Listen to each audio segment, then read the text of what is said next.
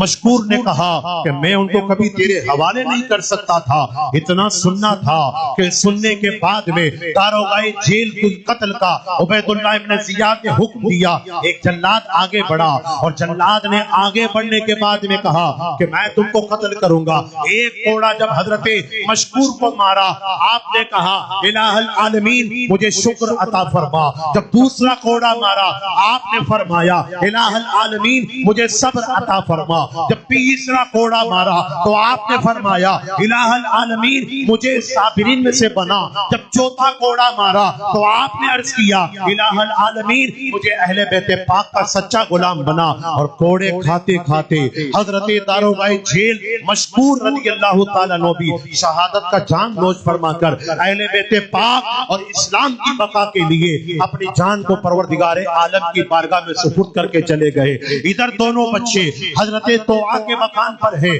حضرت ایک عورت کے مقام پر ہیں, اور اس عورت کا جو شوہر تھا جس کا نام حارث تھا وہ بڑا بدبخت تھا. حارث کے سر پر ان دونوں بچوں کی تلاش کا بھوت سوار تھا. وہ پورے کوفہ کے اندر یہ اعلان کرنے لگا مجھ کو مل جائیں 100 اونٹ مل جائیں گے, گھوڑے مل جائیں گے, تخت مل جائے گا, تاج مل جائے گا. تلاش کرتا رہا, دن بھر نہ پا سکا. رات کو جب تھکا ہارا, جب وہ اپنے گھر میں آیا ہے اور اپنی بیوی کو دیکھتا ہے بار بار ایک طرف جا رہی ہے آ رہی ہے, ایک طرف جا رہی ہے آ رہی ہے. کہا کیا ہوا, ایسا کیا معاملہ ہے؟ کہا کچھ نہیں ہے. لیکن جب اس کو شک ہونے لگا اور بچوں کے خواب کی بنیاد پہ جب بچوں کے رونے کی آواز آئی, اس نے جا کر کونے میں دیکھا ہے محمد